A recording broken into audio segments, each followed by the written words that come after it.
Hey everybody, welcome back to Pathfinder, Wrath of the Righteous. Last episode, we finished off most of our companion quests with the exception of Ember's one, and we're going to do that one today. And yeah, we got an audience with Nocticula, the Lady in Shadow. We killed Valexia. We grinded some more stuff in the Battle Arena. That's why I'm level 17 now. So here we go, let's level up. Let's go. Level 17 Sorcerer, always nice to see. Cool to have another feat. I'm not so sure if I need it though. Yeah, you know what, screw it. Let's get Superior Summoning. Let's get Superior Summoning and then, I don't know, maybe mess around with more Conjuration spells like Summon Monster, level 7. I think that could be cool. Yeah, that might be fun. I'll get 8 level spells. Oh, jeez. Let's try that. It's a necromancy spell, so yeah, I think that's good. So Reaver, cool, nice. I get Horde Wilting as well for my my Sorcerer bloodline. I get Power Word Stun as well. Yeah, cool. Get Summon Monster. Oh, I also get a Summon Monster. Okay, sure, nice. I get a lot of summoning powers. And now it's time for Staunton Vein. Good old Staunton. More Priest, yes. More Religion. It's the only thing you're good for. A Penetrating Strike to get rid of their damage reduction. Very nice. Cool, that's it. Regil for you. Armiger. Blind Fight. Yeah, improved Blind Fight. And then what is this one? Greater Blind Fight. I need Perception 15. Jesus. Improved Blind Fight. Ignore the mischance for less than total concealment. Sure, improved Blind Fight. Take that. Armor training more. Ooh, nice. More armor training. Double weapon. Okay, sure. More weapon training. Delamere. Slayer. Let's go. Yeah, I think critical focus is probably a little bit more important. Use twice per day. Nice. Okay. Alright, nice. Slayer's Advance. Cool. Land. On your mistakes. I got yeah, let's get more freebooter stuff. Yeah, I think I'm a ranger combat style feat. Yeah, that sounds interesting. I threaten additional 5 feet with snapshot. Yeah, sure, why not? Improved snapshot, rapid shot. Sure, cool. Rapid shot and improved snapshot. Okay, sounds good to me. Okay, Wooljeff now, you're up. Eldritch Scoundrel time. Yeah, sure, let's try blind fight. Yeah, sure, blind fight. Cool. Ooh, more spells, huh? Yeah, sure, maybe a True Seeing. Try that. True Seeing 1. Maybe Cat's Grace Mass. Or, yeah, maybe Cat's Grace Mass. Sure, why not? Let's try that. See how it goes. Nice. Okay, cool. Alright, here we are in Nocticula's House of Silken Shadow. Let's go. Alright, here we are. Oh, look, a bunch of succubi. Having fun reading books. Lexicon Paradox Part 2. Oh, look, it's the second part. Key to the Last Threshold. Many more researchers trying to turn the scientific queerson phenomenon that is the Worldwound. If I use this, what does that do? Ooh, the second half of the Lexicon of Paradox lies before the commander. Many mortal researchers have ventured to turn their scientific curiosity on the phenomena that is the Worldwound, noting that it appears to have a life of its own. The secrets of the architect of the Worldwound laid bare. All that remains is to absorb them, make sense of them, and grasp their true meaning. The letters written by the hand of Areelu Vorlesh appears to begin to have a life on their own. A moment's inattention, and they begin to disperse, changing the shape and moving toward the edge of the page, as if they are about to planning to leap off. Focus on the text. Mickey Mouse's attention focuses on a couple of words that seem to have only just swapped places. The words freeze as though they have never moved at all, but out of the corner of his eye, the commander sees several words on the other side of the page begin a discreet game of leapfrog. Unfortunate, I can't really read it. As you know, my dear addressee, given the scope of the planes, time is a relative concept, and in the abyss it can be even more unreliable. Therefore, I do not allow myself vain hope that my research will teach you in time. Oh, it's a nice little floor here. Oh. Is that her? Or is that her? Greetings. Oh, it's Areelu. A stately shadow comes forward towards you. In its hands, a small mirror sparkles and shimmers with an unsettling light. Greetings, Mickey Mouse. Fancy seeing you here. I have a lot of questions for you. You are looking for answers. That's good. That is why I am here. I have much to tell you. Oh, okay. She's gonna tell me stuff? You have walked a long path, one where shadows constantly flicker at the edge of your vision, and questions multiply like flies above carrion. It is time for answers. At least, some of them. Areelu lifts her mirror and you fall into its cold, shimmering depths. Uh-oh. It's like Alice in Wonderland. Oh, it's the mines. Oh no, is that the caves? D16, Aridus 4715. Experiment, transformation. Subject, let's skip that. Objective, to embed the essence of a Nahyndrian crystal in the soul of the subject. Yeah, that's what she did to me. Expected result, the essence will coalesce with the subject soul, which will ready itself for total transformation, triggering the concomitant powers. Concomitant. The What words? time has come to put my plan into action. Execute Order 66. Oh.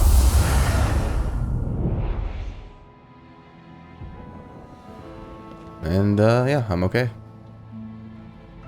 You are my creation. Your power was my gift. Now you know. Areelu stares at you, her gaze unrelenting, probing. The witch is silent for a long time. When she speaks, her voice is unreadable, betraying no emotion. Let's say I believe you. Why did you need to do all of this? You are asking the right questions, but the time has not yet come. The unseen angel does not speak, but his silence seems to thunder in your ears. Your power is of the same kind as that of Nulkineth, Jeribeth, and the other demons that you have met. Jeribeth, Power really? of the Nahyndrian crystal dissolved into the blood lies within your soul. I have already hinted at this to you once before, when I left the essence along with the lexicon of paradox in my old laboratory, and ordered the suture to make sure the gift found its way into your hands. Yep. But there is more. Suture is still in the slave Do markets, you right? remember when you were taken to Canobris with a wound that would not heal? Do you remember how Terendelev apparently healed you? That was merely an illusion. The dragon was only able to temporarily dull the pain. In fact, it was I who saved you, when I came to you in the caves and implanted a crystal within you. Oh. No, saved is not the right word. Your wound is still not healed. That is why your wound weeps blood from time to time, every drop of which burns your enemies. Okay, so she implanted the crystal in the cave system when I fell down? Oh, okay, interesting. Okay, I thought she did it before that. Okay. Oh, there it goes. As if to confirm her words, blood begins to seep from the wounds on your chest. Eerie flames seem to dance within the crimson drops. Uh-oh.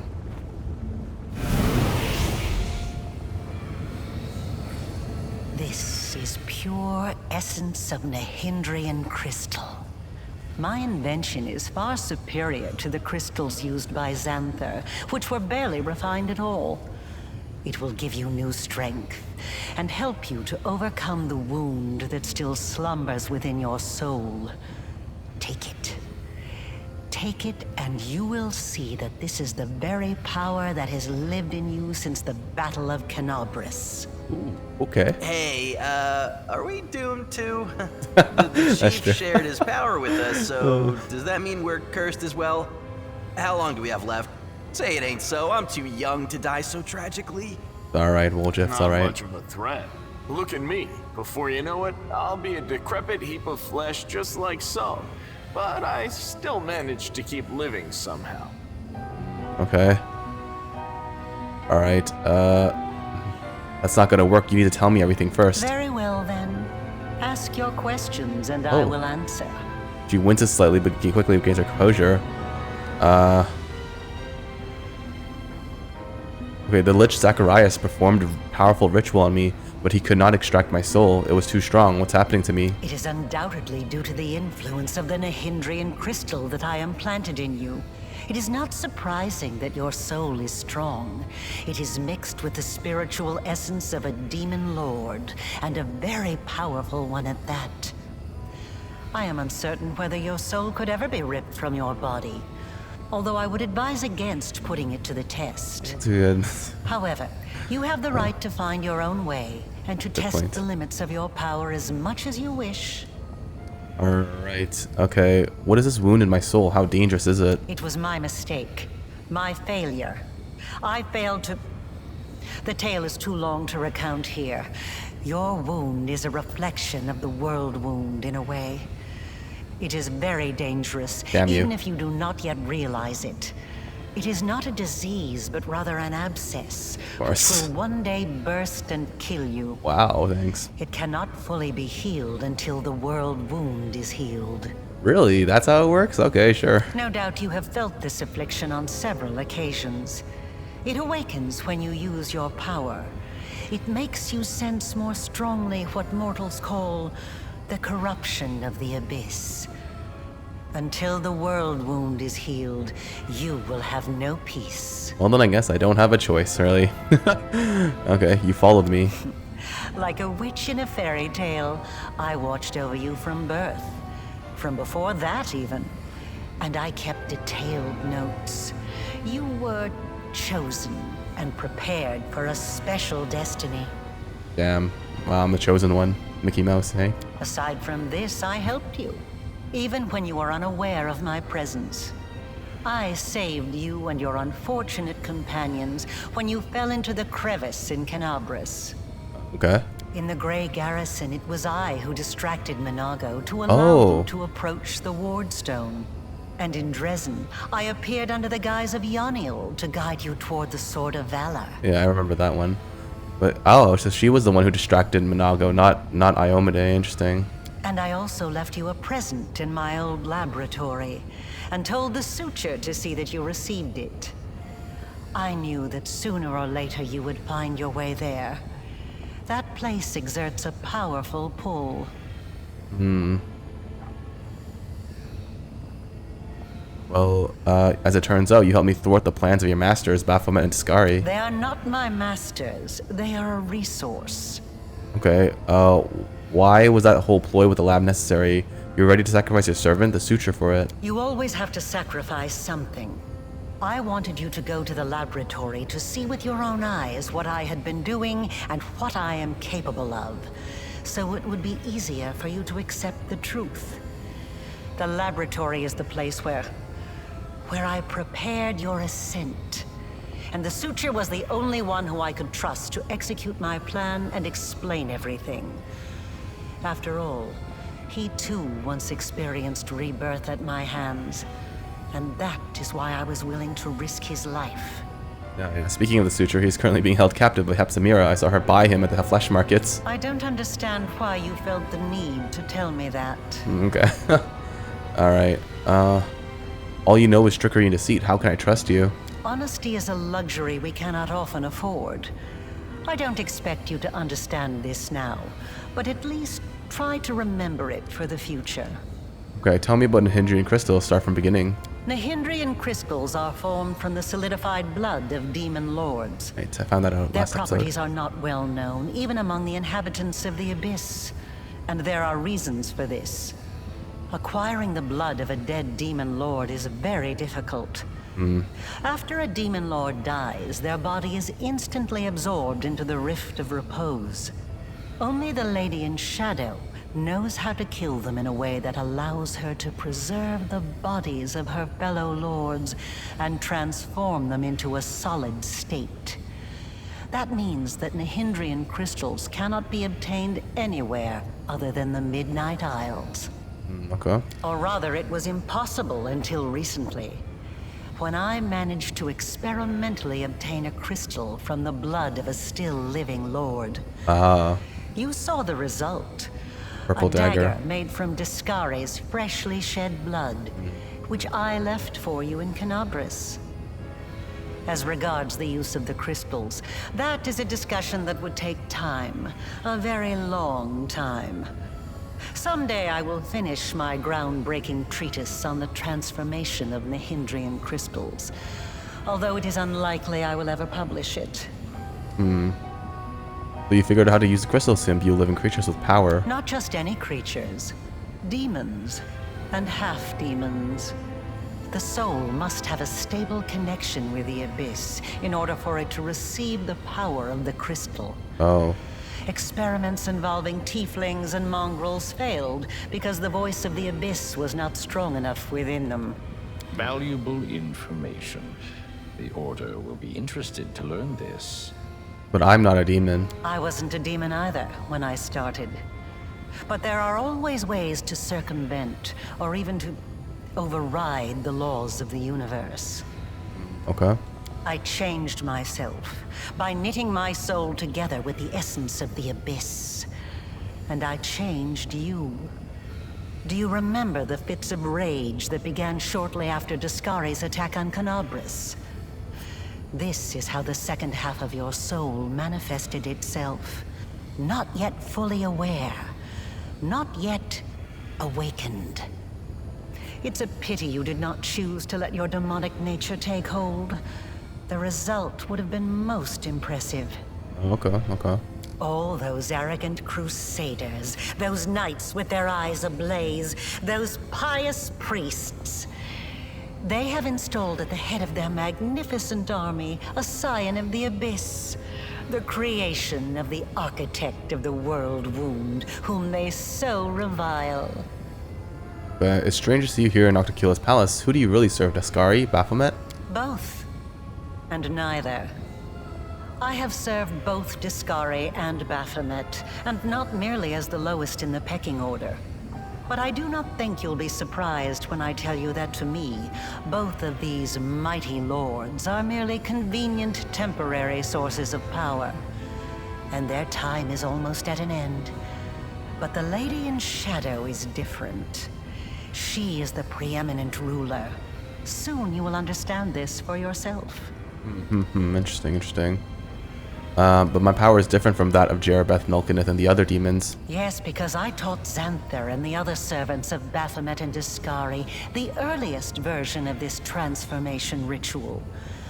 I spent decades perfecting it until I obtained the power that I gave to you. Power in its most purified form, cleansed of the filth and chaos inherent within the original blood of the demon lords. Oh, a very refined, purified form of the crystals, I see. Your power is as pure as thrice distilled water. But it resonates with other powerful sources of supernatural power, such as the Sword of Valor. And your power can change. You must have realized this already. You have shaped my gift into a form that you yourself have chosen. Interesting. Okay, I see. That's how it kind of bends. That's why you don't have to become a demon lord. You can be whatever you choose. Interesting. You are seeking answers, trying to understand the crux of the matter. That is good. What I want to know is this. What do you want from me, Mickey Mouse? Patience. Before we continue, I want you to receive your power. Areelu nods at the glowing essence. Alright, touch the essence. I will not refuse this power, but I will decide how to use it. Hell yeah, give me power. I love power. Power, unlimited power, please. Mickey Mouse loves power too much. I punch the air. Oh, here we go. You touch the essence and the power so familiar and clear flows through you like a river. The power that courses through you is so immense, the wound in your chest closes up as if it had never existed. Now you know. You truly know. Enough of this madness! Uh-oh. The voice I was blind. O Lady of Heaven, how blind I was. I saw holiness in the half-fiend's creation. Uh-oh. Uh-oh, the Hand of the Inheritor is angry.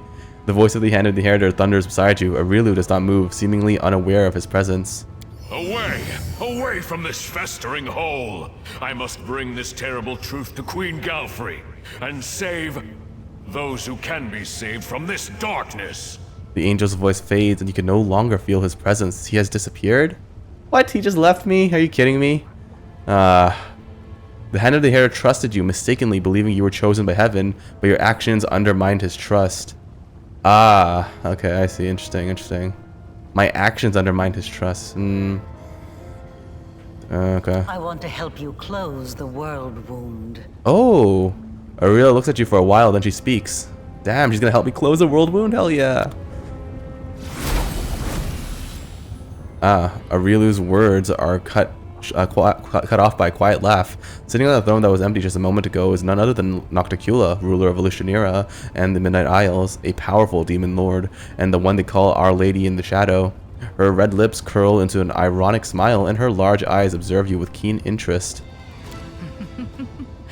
You were about to say, we are going to close the world wound, weren't you, Areelu? I think she said that exactly. I see no reason to continue deceiving this mortal. Now I am convinced that he is quite worthy of serving me.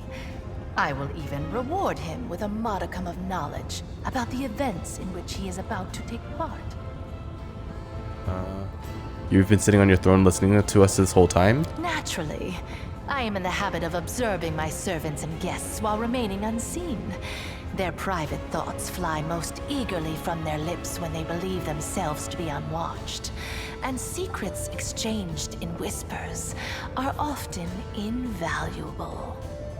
I have too many questions and I demand answers. You are a guest here, mortal. A guest of the Lady in Shadow, the vanquisher of many a demon lord.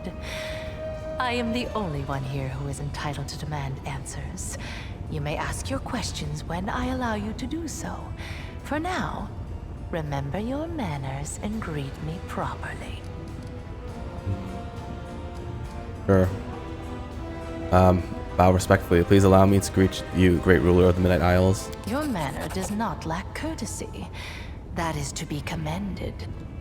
I have had my eye on you for a very long time. You see, it was at my behest that Lady Vorlesh imbued you with such incredible powers. But I was curious to see your worth as an individual, not as Lady Vorlesh's creation. Thus, I decided to postpone our meeting and see how you'd fare in Alushinyrra, and whether or not you could win respect and power among those not so easily impressed by outstanding magical abilities. Well, you've passed my test adequately by proving that your character and your will are stronger than the Nahyndrian powers Lady Vorlesh has vested in you. Ah, thanks. You are wise, my lady. However, only those who have never known or forgotten what it is like to be mortal can so easily dismiss the importance of power. To be someone whose life is fragile and can be cut short at any moment, like a candle snuffed out by a gust of wind. Oh, damn. It is a shame your angel has left you, mortal. I would have liked to talk to him. I don't expect I will get another chance, as that celestial buffoon's days are numbered. Nocticula's tone is casual, but her eyes are intent, scrutinizing you. Why do you think the Hand of the Inheritor is going to die? Because he charged off all alone into the vastness of the abyss. An old friend awaits him there. The Echo of Discari. And the Echo has been anticipating this meeting for a long time. The Hand of the Inheritor told me that his magic deceived the eyes of all evil spawn of the abyss, but not yours? Perhaps you don't know everything about me yet, mortal. Perhaps you made the same mistake as many before you, and many who were more insightful and more powerful than you, by presuming to know what to expect from the Lady in Shadow. Tell me about the Echo of Discari. He is a strange creature, a bespoke creation, so to speak. Long before the Worldwound was opened, Discari, that little cricket, was seeking a way to have some fun on Galarian and assert his influence there. One day, he decided to gather a few strong mortal followers, fuse them together into one being, and pump that being full of his own power, in the belief that something worthwhile would come of it. That is how the Echo came to be. Interesting. To the great dismay of both the Echo and the Lord of Crickets, the Echo was greeted by Areelu, protector of humankind. Areelu gave the Echo such a thorough thrashing, the whole abyss thought him dead. And yet he was not. Cricket, the younger, is alive and well, though I cannot say the same for Areelu. But the Echo remembers his humiliation still. He hates anything and everything related to Areelu, especially his inheritor, Iomedae. Her heralds, her priests, her temples. He would hate Iomedae's pet pug, if she had one. Okay, interesting. So why does the Echo of Discari prey upon the Hand of the Inheritor? Envy. Humiliation, ego, the usual playthings of little boys from all planes and realities. The Echo suffered more than one defeat, first at Areden's hand, then under the onslaught of the forces of heaven. Those routes taught him to attack his enemies by stealth, boldly and often, killing and crippling anyone close to the light-bringing goddess. Now, it seems, he has decided the time has come. The Herald of Iomedae himself is in the abyss alone, without a retinue of lesser angels. I see. He's an interesting little bird, that angel. Before he became the Herald of Iomade, he served Regathiel, the General of Vengeance. I've always found the fate of that Imperial Lord to be quite fascinating. Did you know that the father of the Upper Plains' top military leader was a devil from hell? Regathiel had to achieve many feats to redeem his unholy legacy in the eyes of the other Imperial Lords. But he did. A remarkable tale, is it not? Sure. Incidentally, was it really necessary to bother the dearly departed Alanithia? The shriek she let out upon returning to her grave interrupted my train of thought and quite spoiled my mood. Oh, okay, interesting. She knew that I used my lich powers to bring her ghost back to life. Why did you betray Alanithia? My brother, Sakoth manipulated me. He convinced me that our confrontation with Alanithia was inevitable, and that I had to strike first. How did you kill the passion of Alanithia's heart? Do you honestly think you can find out such Damn, precious secrets that easily? How I dealt with past enemies is knowledge I guard very closely, and you already know more than anyone else. Be content with what knowledge you already possess. You seek more at your own peril. Alright, I think we spent enough time on this matter. Indeed. We have business concerning the living. We need not waste any more time on the dead. Conversation is interrupted by a concerned-looking succubus, who silently approaches Nocticula and then begins fervently whispering into her ear. Nocticula's expression turns hard and cold. As Nocticula ponders the new development, the messenger makes eyes at you playfully. You recognize those green eyes, except they were awash with pain when you last saw them, their owner bleeding out in the caverns of the Nexus. The succubus smiles slyly and gives you a wink. Huh? The caverns of the... Oh, that's a succubus. Oh, Another interesting. island. Another loss. Enough. I warned them that I would not stand for the desolation of my realm. They have not heeded me, and they will regret it. Go to your sisters and tell them to prepare. Interesting. Nocticula sends her green-eyed servant away and turns her face to you once again. That green-eyed succubus, I know her. Yes, you've already met Laulia, my talented Laulia. assistant. I've heard she was very convincing at acting out her tragic death in the minds of the Nexus. Damn. As you can see, I've been watching you since your very first moments in the Abyss. And even a little earlier. I value servants such as Laulia. She stayed in character, even when you had decided to finish her off. Your merciful decision has left a lovely scar on her beautiful body. Oh, okay. Yeah. I have prepared a beautiful intrigue that will topple many of your enemies and seal the Worldwound forever, ending the threat to Galarian. And you have the chance to become part of that intrigue. Interesting. Did Areelu really create me? She has certainly put a hand in your present state of existence. Lady Vorlesh designed the Worldwound, a magical phenomenon of unfathomable power. To seal it, we required a key that was just as strong and unique. Simply put, required a champion, and she chose you. Both your powers and that wound in your chest were the result of her experiments when she infused your soul with the essence of the Abyss. Of course, you remember none of that. Everything was done in secret. Even the power granted to you was purified to the extent that it was possible, so that you would not guess its source ahead of time. In trial after trial, we watched your will be tempered, and when the time came, we started filling you with the energies of the Nahyndrian crystals. These energies are necessary for the task at hand. Everything that's happened to you was part of my intrigue. I was going to summon you and reveal the truth when the time was right. Instead, you have followed your queen's orders and arrived here early. One can only hope that you are prepared to accept the truth. Everything has its price, says Areelu quickly. Your wound was, in essence, the flip side of all my experiments. There was a reason why we required a true champion, not merely a living tool whom we could fling into the flames of the Worldwound and close it like any lesser rift. I think you should know that. Nocticula makes a sudden gesture, cutting Areelu off. Don't be too hasty. We have burdened him with enough revelations for now. Give him time to become accustomed to the truth about himself. Then you can share all the details. Okay. I'm offering you the chance to become my weapon. Your enemies are a thorn in my side as well as yours. What's more, I have never schemed against Galarian, nor have my warriors taken part in the conquest of your plane, at least not at my behest. There is no cause for enmity between us. Oh, okay, interesting. So she has not? Is she lying to me? Because there's a statue at her in the Midnight Fane. I don't know, man. If you're so powerful, why do you need me? If I were to make a move myself, it would start a war. Not that I'm afraid of doing so, but it would hamper my more important plans. Baphomet and Dascari would never best me, but they could sow enough chaos and spill enough blood that visitors from other planes would shudder at the mention of Alushinyrra.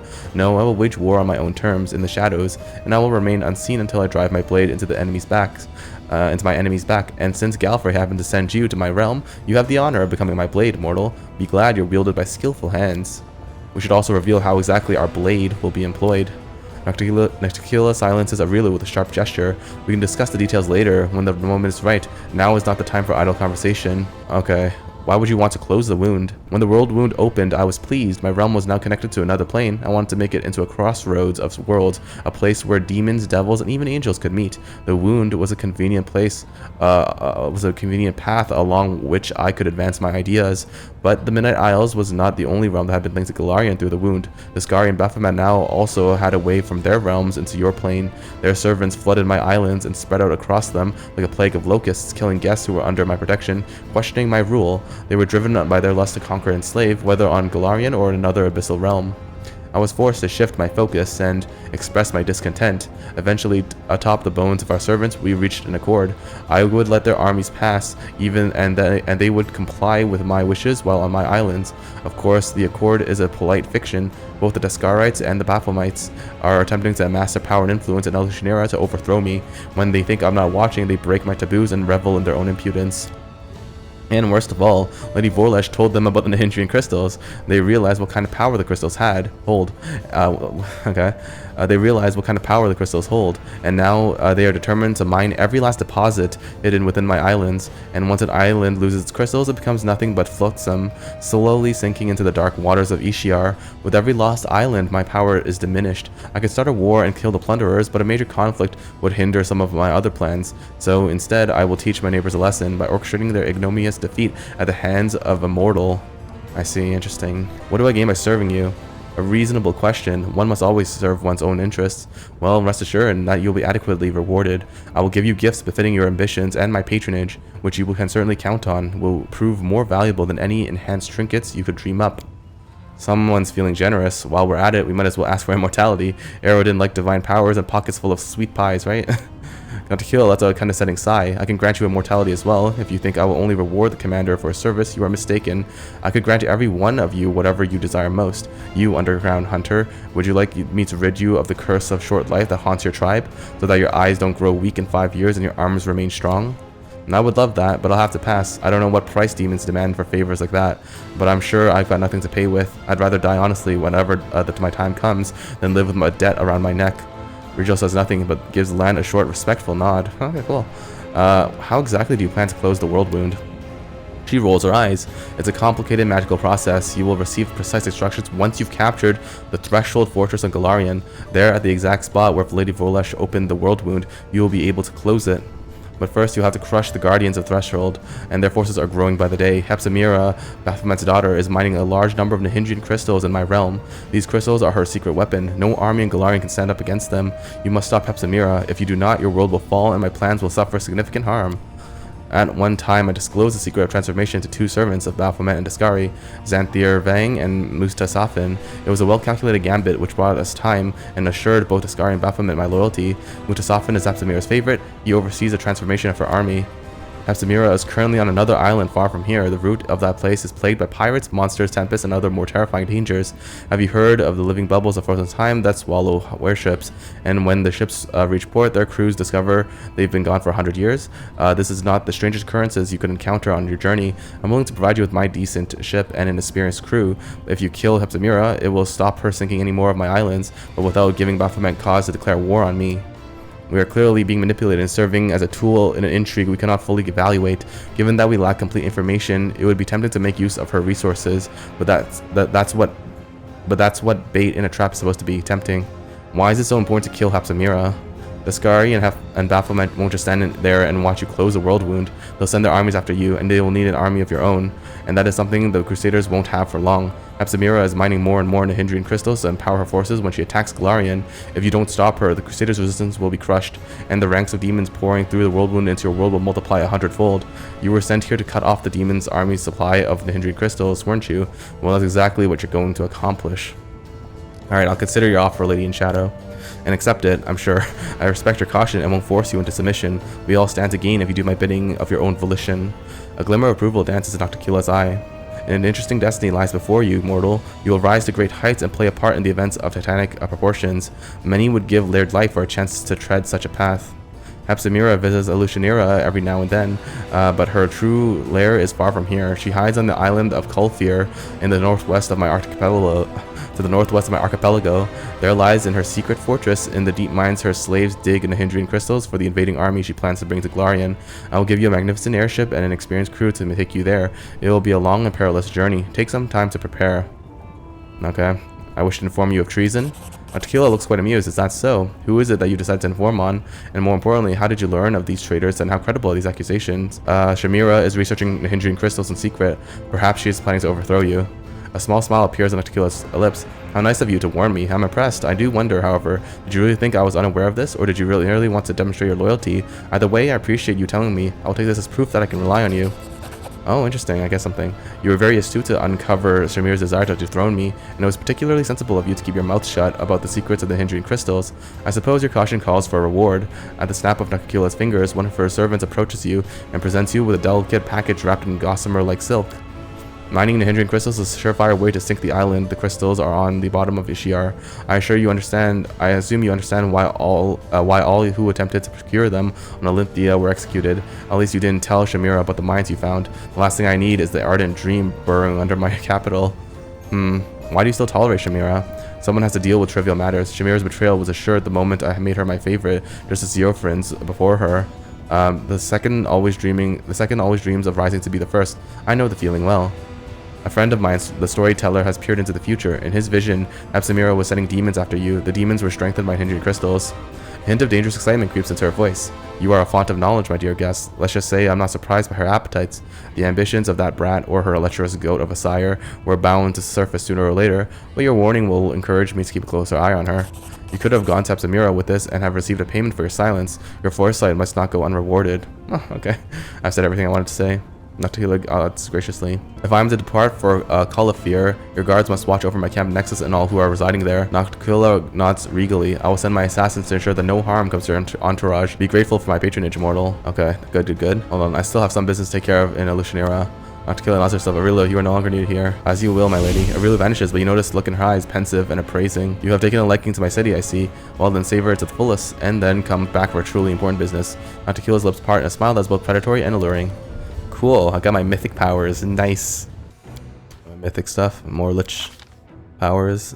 Sure, spell penetration. Let's go. Spell penetration, mythic. Cool. Got lich powers. Let's try deadly magic. That sounds pretty cool. For up to 3 rounds per day, the lich can make all spells he casts ignore spell resistance and spell immunity. Any creatures affected by the such spells can cast spells for 1d3 plus 1. I mean, that's pretty good, I think, right? This is like the, this is where I go all out, the deadly magic. Yeah, it's pretty good. Anyways, yeah, sure, fireball. Let's try dimension door. Fireball, dimension door. Sure, maybe circle of clarity. Cool, why not? There we go. I got my mythic penetration and fireball, dimension door, circle of clarity. I got a summon Korche. Alright, that's like the Titan, from Attack on Titan. Yeah. Okay, cool. Yep. Staunton. What do you want? Yeah, it's okay. Weapon specialization, mythic glaive. Good.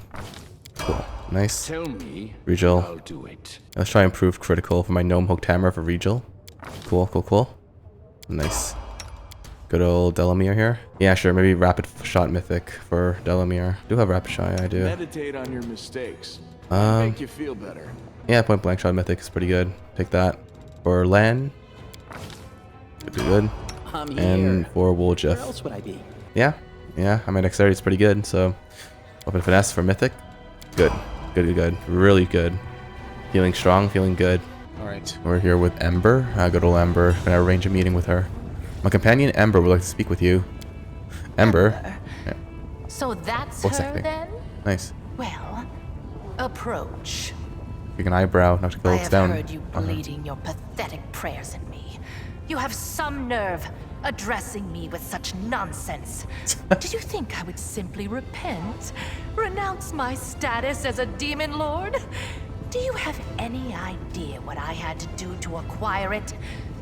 Wait, what is this? Tears are rolling down Ember's cheeks as she sniffles noisily. She presses her maimed hands against her heart as she stares up at Nocticula. Her fragile form shudders from weeping.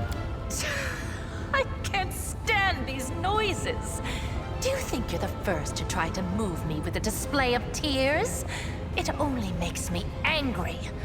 If you wish to speak, then wipe your nose and speak clearly.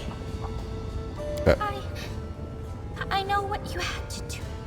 To others and to yourself. I'm so sorry. So sorry. If only I could ease your pain somehow. Calm your sorrows. She believes that deep down everyone is good, even creatures that are evil by nature. I don't know what nature is and don't care a whit about cosmic good and evil. They are but labels thought of by philosophers. I know what power is. Pleasure. Desire. All this childish babble merely amuses me. Nothing more. Okay. So, where were we? My pain? My sorrows? What nonsense are you talking? Don't tell me you pity me. Uh-oh. I'm so sorry. You're You're the most miserable soul I've ever seen. Oh no. I've seen people burned alive. People being devoured by monsters. People burying their children. They were in pain. So much pain. But I've never seen anyone in as much pain as you. What is this saccharine drivel? What do you even know of me, Nat? I've seen your city. You were the one who built it. It is the way you wanted it to be. It holds all of your dreams, all of your heart, and everyone in this city is suffering. Everywhere, all the time, every minute. All who live here are hurting and scared. If these are its citizens, how miserable must its ruler feel? Oh damn. Nocticula's lips curl in distaste. This is what you brought her to me for. You think this infantile sniveling is worthy of my attention? I doubt you'll be able to understand her message. You're a demon. Of course, speeches about goodness makes no sense to you. I am first and foremost myself. All who told me who I should be came to regret it. Leave it to windbag scholars to waffle on about how evil is unable to fathom the path of good. I may be a demon lord, but I understand perfectly well what goodness is. I understand it, and I despise it. Okay. So, what do you suggest I do, preacher? Beg the good gods' forgiveness? Devote myself to serving a sword-swinging upstart, perchance? Or that old crone, the moon? No. Gods can't help anyone. They're just like us mortals. Silly, frightened, clueless. You're almost a goddess yourself. You know better than anyone that no one can save you. No one except you. Save me? From what exactly? From yourself. From what you've done to yourself. From the city you've imprisoned yourself in. Listen! You are a queen, but you're the queen of pain and filth. Your realm is a realm of your own suffering. You're almost a goddess. You can do anything you want. So why won't you make yourself happy? You could become the Redeemer Queen. Interesting.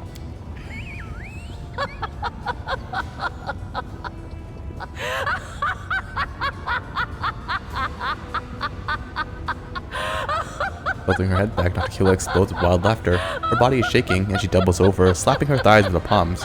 When she is finally done laughing, she catches her breath. Oh, the Redeemer Queen! That's new. Never in all my years have I heard anything like that. She wipes the tears from her Well, eyes. child, enough joking. Get out of my sight, or I'm afraid I might decide to keep you here forever as my fool. Do you think she took my words to heart?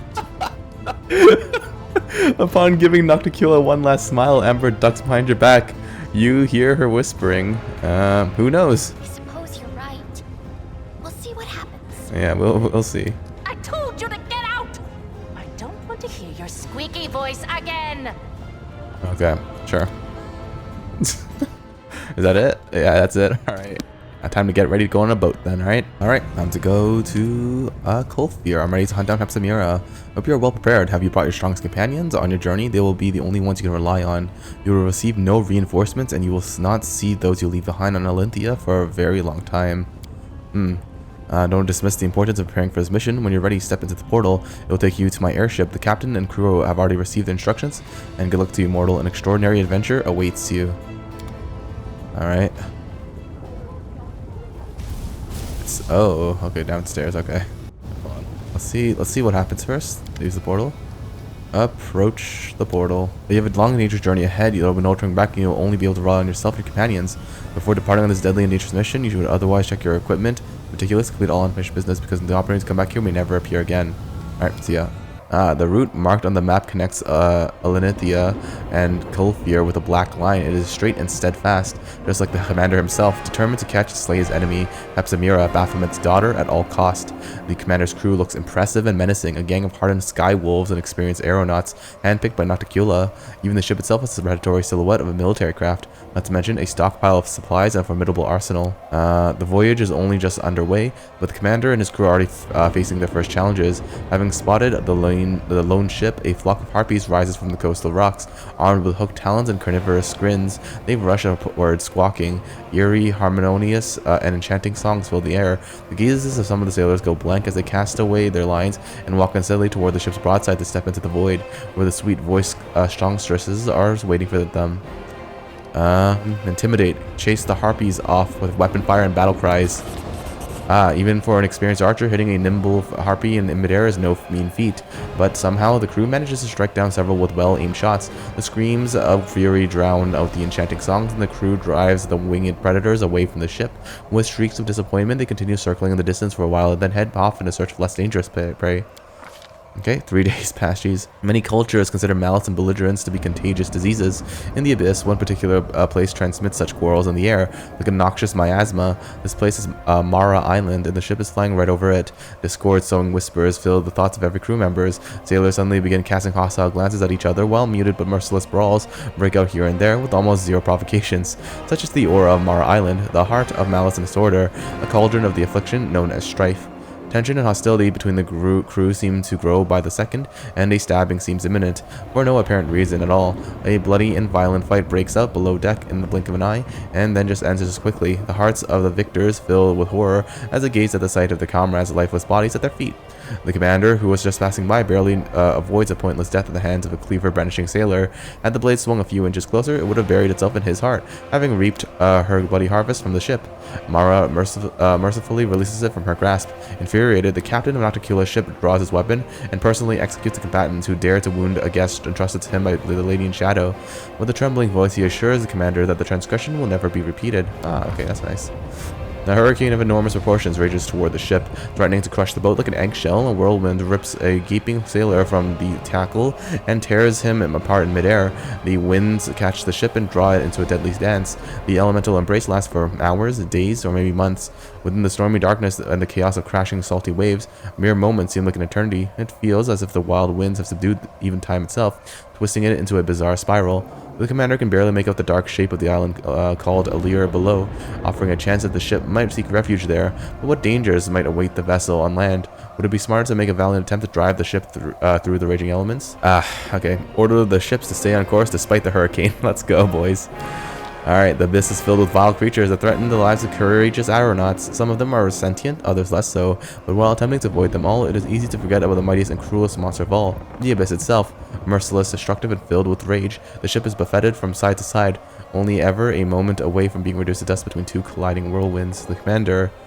Use my magic... my magic device is not that... Yeah. Let the captain take the helm and then gives the order to steer through the storm. Yeah, okay. The captain, handpicked part of the expedition by Nocticula, is eager to prove that the Lady in Shadow made the right choice. Standing by the wheel, the Sky Wolf confidently steers the ship through the hurricane, craftily dodging whirlwinds that crumple the air like the hands of a dough-kneader. He directs the ship toward a barely visible spark of light dancing in the gloom. The spark keeps growing until it turns to a hole in the fabric of the hurricane. Battered and beaten, the ship barely breaks free of the storm's iron grip.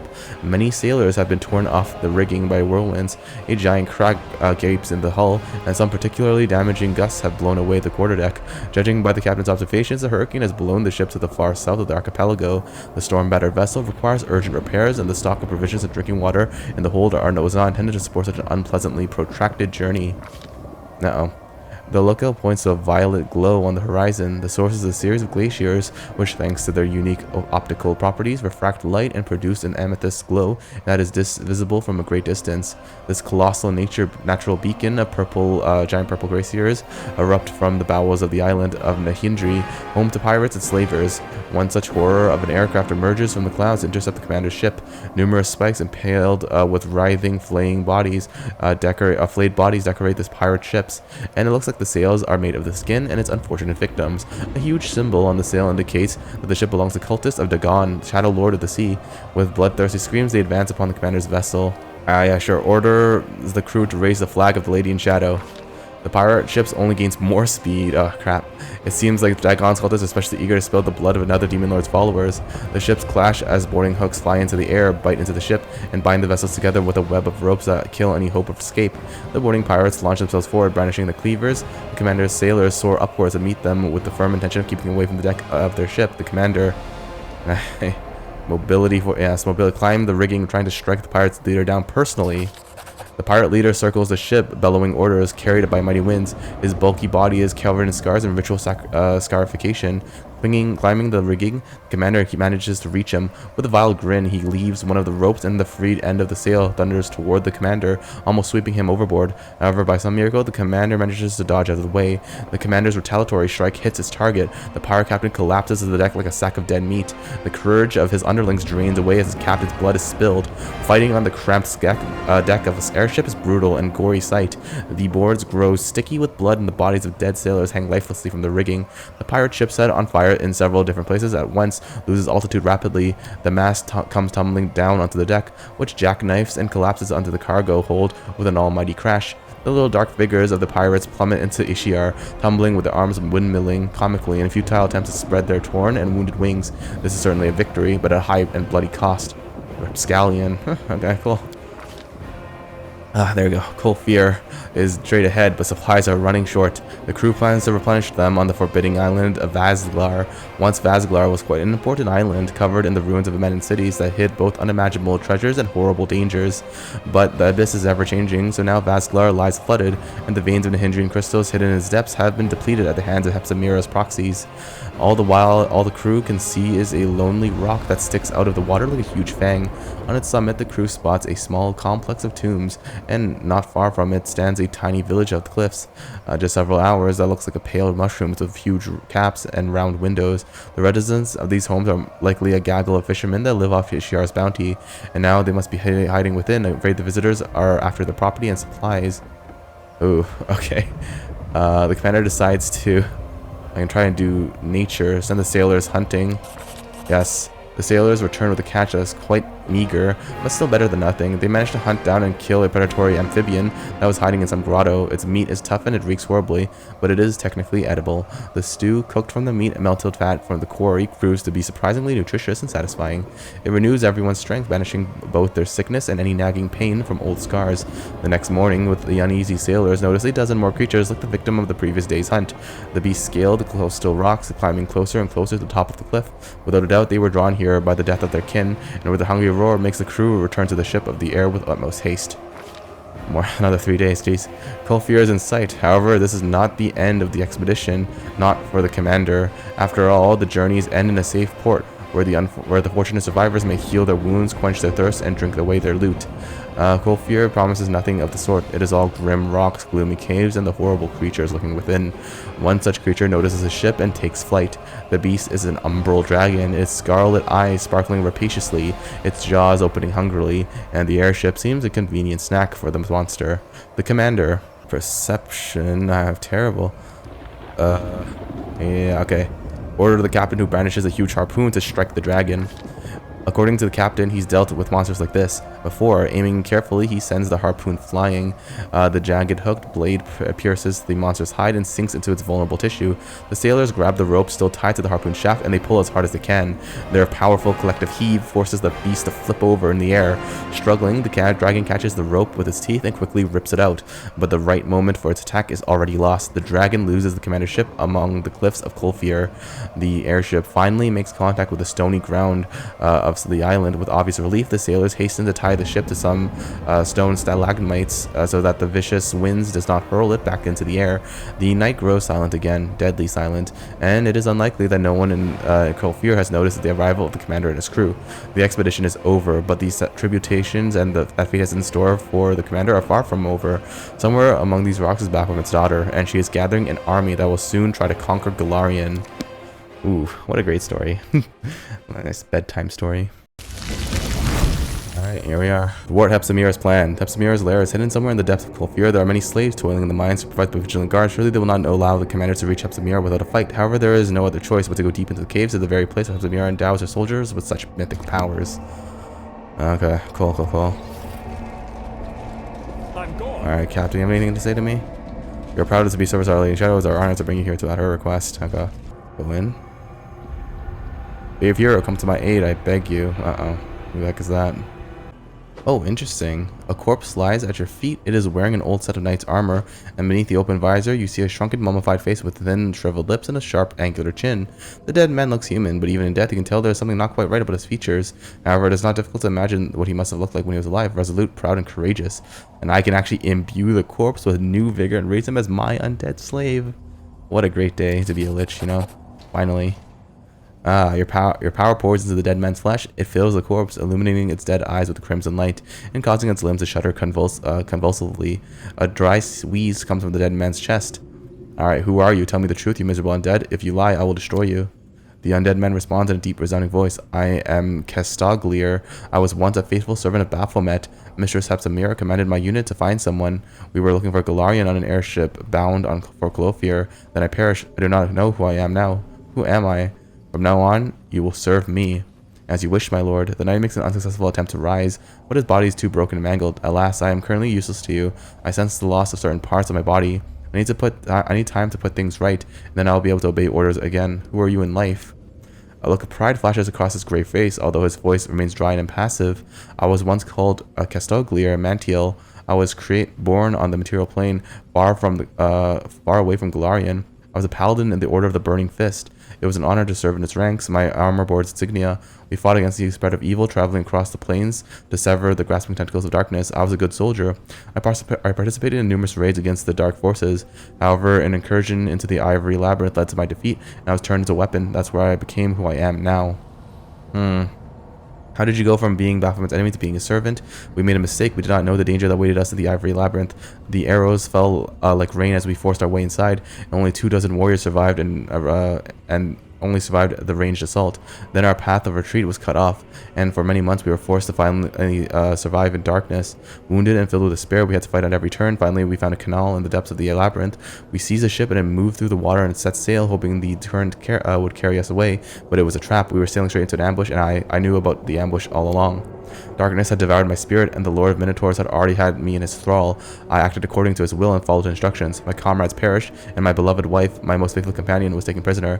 I accepted my own fate. I was killed, but the memory of my wife kept my spirit from appearing in Pharasma's court. Interesting. Baphomet saw what I had become and bent me to his will. He made me his slave, and my brothers and sisters' arms were raised to undeath. They served as a unit under my command. The brand of the Burning Fist was removed of my armor and replaced with a 5-pointed star. That is my story. Okay, sure. The demons humiliated you and forced you to act dishonorably. I'll give you the right to seek vengeance. Weapons do not seek vengeance. If they simply act in service to its cause, then they break. I am broken, but I will recover and serve again. Okay, sure. When you can move, come and find me. The knight makes a concerted effort to get up, but his broken, mangled legs prevent him from rising. A shadow of annoyance flickers across his cold, leathery face. I will obey. Once I have recovered, I will set off. I will find you. Good, I have a new friend. Wow. That's so nice. Hell yeah. Follow if you dare. Oh, look at this. It's the Folsom Queen in this poop pile. Hello, Folsom Queen. How you doing? The Folsom Queen. The thing in front of you bears a passing resemblance to Nocticula, but even a blind person cannot mistake this creature for the Lady in Shadow. The demon's body is an oozing pile of filth and excrement, and exudes a stench that would make the latrines of a poorhouse in Alushinyrra smell like a flower shop in comparison. Moreover, this creature sounds nothing like Nocticula. The demon's voice is thick like congealed porridge. Her words slur and slurp together as if they are being stirred with a spoon. Greetings, hero. If I skewer her with my sword, will she be a shit kebab? What are you? The slurping, sloshing sound of the creature's gleeful laughter makes her stomach grow unqueasy. Her body swells up in this smug satisfaction. Mortal, you must think that it is Nocticula who stands before you, but I have deceived you. I'm not her at all, though I am just as beautiful and powerful. The demon clearly has trouble pronouncing the last word, but she gives it her best attempt. I am the Folsom Queen, the true mistress of this island. I rule all of its caves, caverns, vile cesspools, quicksand pits, as well as its poison springs and plague graves, and everything. Yes, everything here is mine. I am... She pauses, her eyes darting around for inspiration. The Lady of Filth. The demon clearly invented this honorific on the spot, but she seems quite pleased with her new title. Yeah, I can smell your powerfulness from here. The demon nods pompously and smacks her lips in satisfaction. Yes, everyone who sees me is impressed by powerfulness. Since this is your island, do you know what Hepsimira is doing here? The demon smiles flirtatiously. She tries to make her voice sound soft and seductive, but without any much success. I know everything, and all the secrets. But first you must serve me, then I'll lavish you with my favors. So why did you summon me here? The demon grows petulant, her voice whining like a spoiled princess. I need a knight. I am the Folsom Queen, so I must have a knight who will repay my enemies for wronging me. I've been hurt by everyone. This is my island, and they've made me an outcast. They kicked me out of the big wet cave, and they don't respect me at all, especially that overgrown lizard and that black dragon. He chased me away, mocked me, and tried to eat me. Dragon's nasty. Be a good knight and kill the dragon. An umbral dragon. I've encountered this beast before. The demon's quarrelsome voice sounds like a bubbling swamp full of poisonous gas. Did she hurt you too? She has hurt me many times. I'm strong and she has wings, but it hurts when she spits. Let's kill her. You kill her in my honor. Okay. So why should I kill your enemies? The creature tries to look seductive, but merely succeeds in striking an awkward pose. There's a purr in her voice as she gurgles. Because I asked you to? Isn't that enough of a reason? Was she really trying to eat you? I find that hard to believe. The Folsom Queen sniffs tearfully, saying in a tiny, whiny, petulant voice. Yes, no one has ever been that impertinent. No one has ever tried to eat me before. And that nasty dragon, she bragged about eating everything, even dead souls. She giggled and said she'd never had anything like me before. And I chased her away, but she'll be back. I didn't like being chewed. It was so disgusting. Alright, where do I find this dragon? The evil lizard lives nearby in a big cave with a hole on the top. The rain falls into the hole. It's a good cave, dark and wet, and it used to be very quiet. But then the fat lizard came and kicked me out of here because she wouldn't fit in the other caves. Why does she need such a good cave? She's always out hunting. She flies over the island all the time, and the cave just stands there empty. If the dragon is always out hunting, how am I supposed to catch her in the cave? The Folsom Queen stares at you a long time in dumbfounded silence. Finally, with the air of someone imparting great wisdom, she says smugly, if the dragon is in her lair, you'll have to summon her.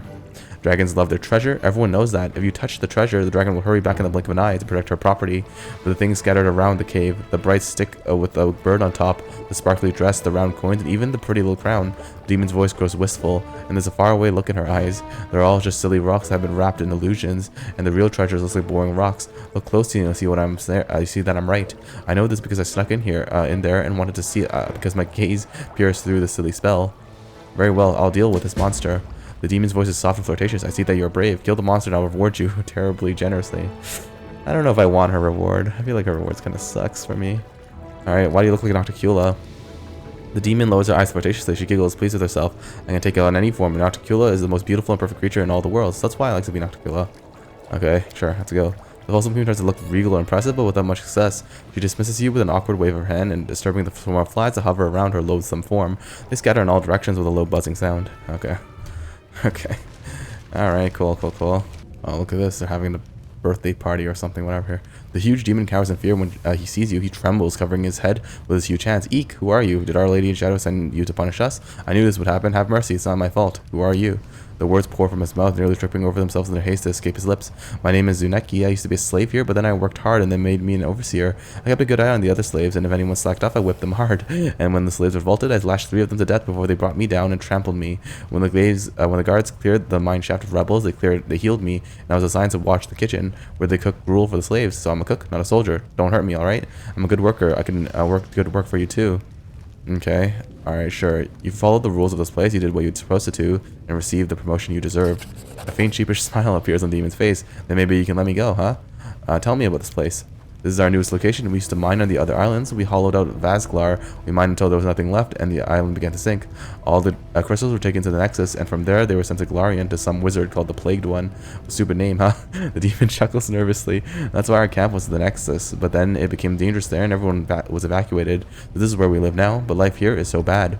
The demon's eyes filled with tears. There are constant rock slides. Predators prowl the caves, and the demon hunted us until Heptamira formed truce with her. There's also some kind of foul, singing creature lurking about. Some of the guards ran into it and told me about its horrible stench. Of course, many of them disappeared on their patrols and never returned to report anything at all. And the crystals, they reek of something foul. Their light brings death. Most miners who manage to live longer than a year will die from exposure to the light. Those who survive become stronger and gain great power. That doesn't happen often. Most of them just die. Why aren't you mining crystals on Olympia? The cowardly demons shrink back in terror, his whole body shaking with fear. It's too dangerous. We wanted to. I swear we did. Our scouts inspected the mines there, carved out a few shafts, and confirmed that the veins were full. But then they caught a few of Nocticula's spies, and we realized that our lady in shadow was watching us. Heptamira orders us to stop what we're doing, get out of there. She said that that she would mine the late crystals later, after Nocticula was no longer a threat. The demon faltered, suddenly realizing that he had said too much. Why does Heptamira need so many Nahyndrian crystals? The demon's voice drops a wary whisper. She's gathering an army, a huge army to go to war on Glarian, but this war army won't be like before. She gives her soldiers the power extracted from these crystals, and we've got so many crystals. No one will be able to resist this horde. So what does Heptamira do with the crystals? Heptamira, nothing. Nothing's done by her. Everything is done by her assistant, Mutasafen. He cuts the crystals to stabilize their delicate energies. If you don't cut the crystals quickly, it loses power. As the demon drains away, the crystal grows dim. Anyway, once the crystal is cut, Mutasafen selects a demon and conducts a ritual that will give them the mythic powers of the crystal. What can you do? What can you give me in exchange for your life? The demon hesitates for a moment, torn between his greed and his cowardice, but his terror gets the best of him. In the kitchen, behind the cauldron, I had a stash there. I stole some things and hid them away here. Take them and just don't touch me. I'll spare your life. Incredible. Mercy. I swear I won't forget this. I'll remember this for the rest of my miserable life, master. The demon feigns tears and does his best to look grateful. Okay.